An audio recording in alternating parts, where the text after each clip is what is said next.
This is Jack Fishman behind the camera speaking with violinist Vadim Gluzman.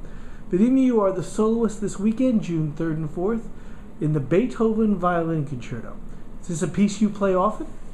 Well, what violinist does not play it often? This is one of our most beloved pieces in the repertoire, so naturally this is a work that we keep in hands at all times. I must admit that this is my only Beethoven, and I'm very much looking forward to playing it with Sebastian, who is a great friend and really a tremendous musician.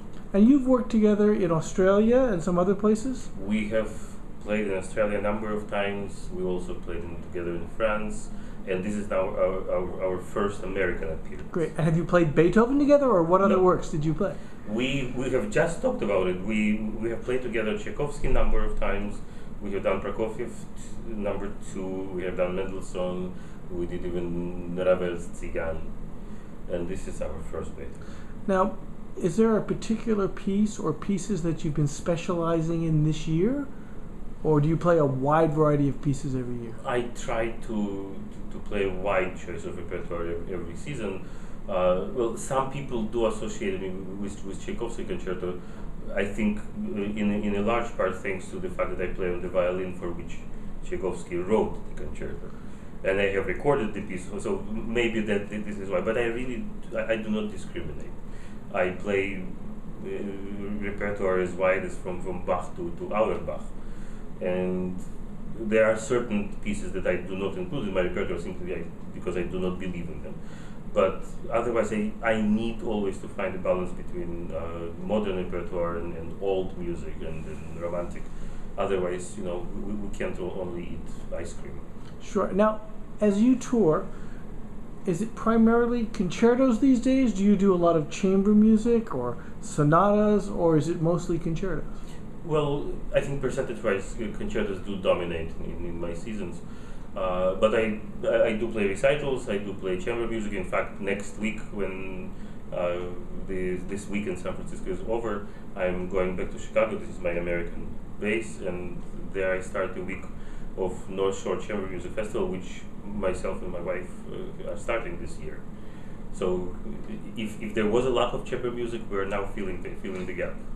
And is Beethoven, this concerto is obviously one of the most famous.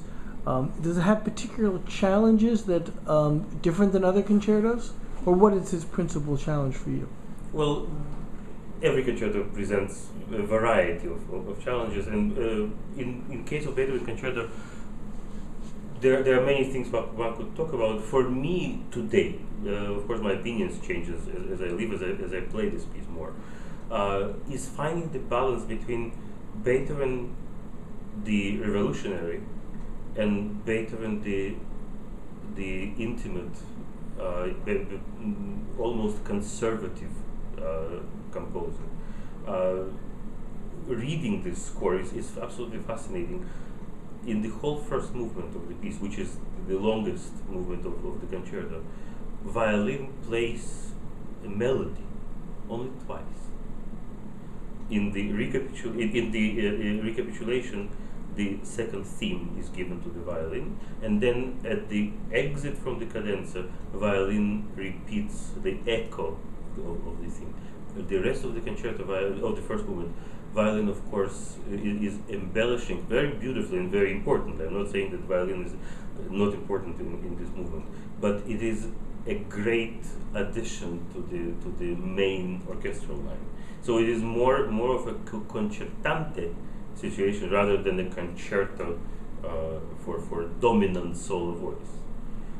So finding this balance between this and, of course, solo excitement is at the same time challenging, but it is also very inspiring to see the humility in Beethoven's writing, to see this incredible intimacy and